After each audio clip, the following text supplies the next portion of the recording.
All right, first question. Tell us about yourself and how or why you got into teaching.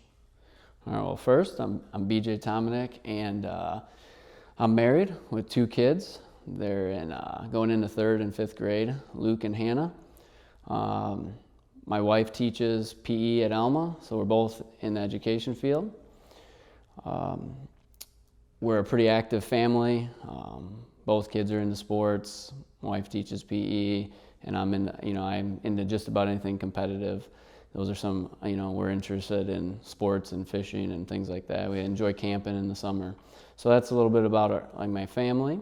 As far as teaching goes, I knew in high school that I wanted to teach, so that was an easy choice. It was kind of more what level I wanted to teach when I headed to college, and I went the K-8 route and got a math major and a social studies major, so I have a double major.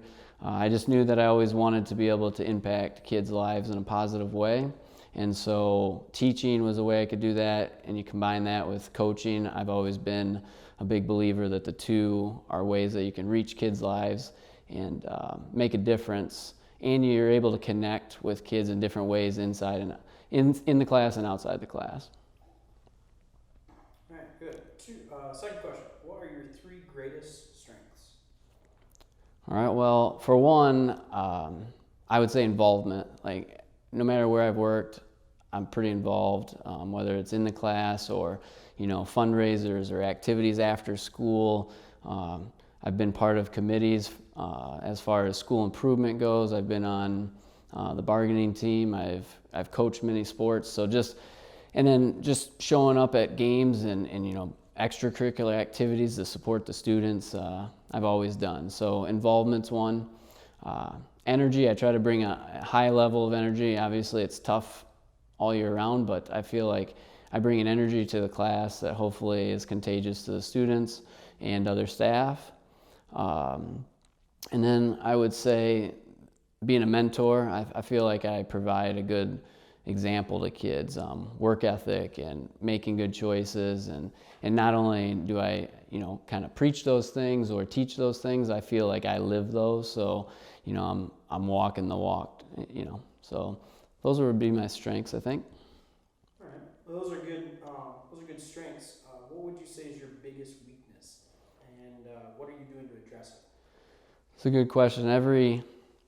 Pretty much since I've started, communication with students has been fine. Like I'm open, and we have good communication as far as expectations and things like that. But communicating with parents has always been something that I've had to improve on.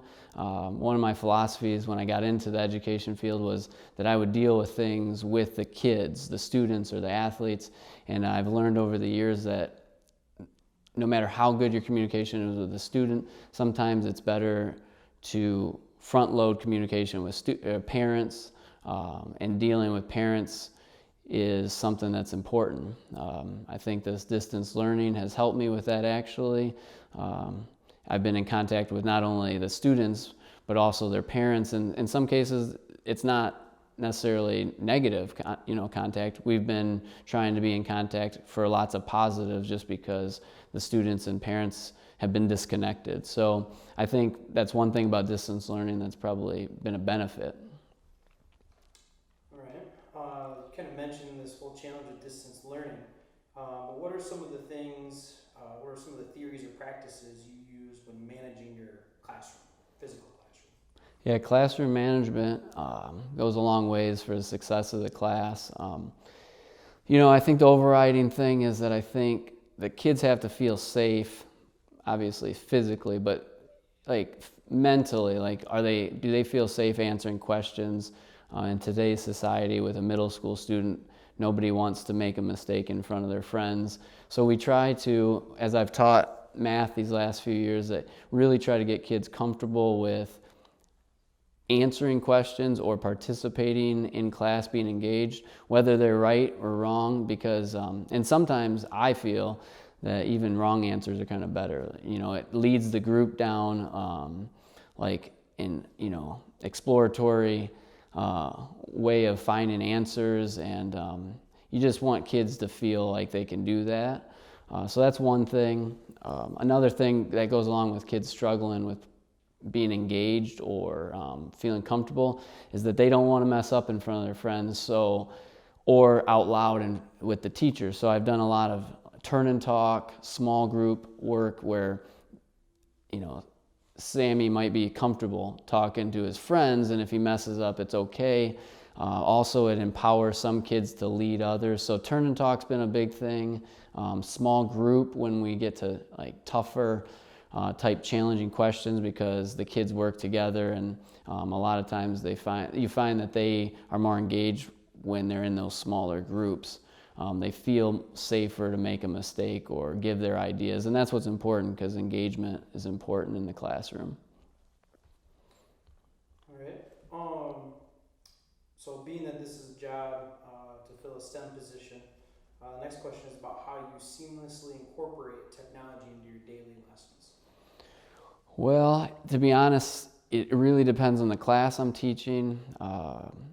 We don't always use, I've taught social studies a lot and math a lot, and we don't always use technology every day. But with that being said, I've had certain classes where we use programs to start class where, they're on.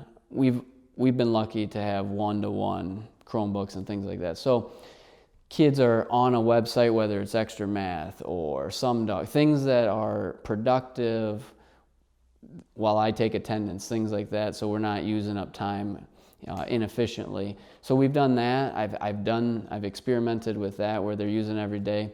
But as far as using technology, we use the smart board as much as possible. I get kids up there to answer questions on the smart board. Teaching algebra, there's a site, desmos.com. We're solving equations or graphing and solving systems.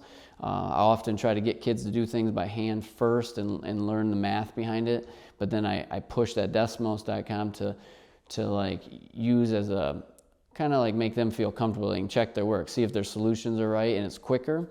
Graphing takes a long time, so this is a way that they can do it quicker and check their work. We've used Imagine Math in the past to individualize kids, because that's a site that kind of lets kids move along as where they should be. So if we want to differentiate the classroom, we can use programs like that. So I think it's important to find a lot of sites, even if they're free, especially if funding's an issue, that are interactive, where it might be supplemental things, where a kid is done with their assignment. It's like, hey, try this. This is a challenge. And it's not an extra thing to grade, or the kid gets instant, feedback. Okay. Last question is, please provide a closing statement, and I'll give you an opportunity to ask any questions. Well, the two questions I have really is, one is the application was fairly general or broad with the position. So I was just curious what exactly the class load would look like, what type of classes, and how many preps, just things like that, just to understand. And then, is this a position that is stable? Is it a position that's just been recently created, or is this pretty stable from year to year? So those are my two questions.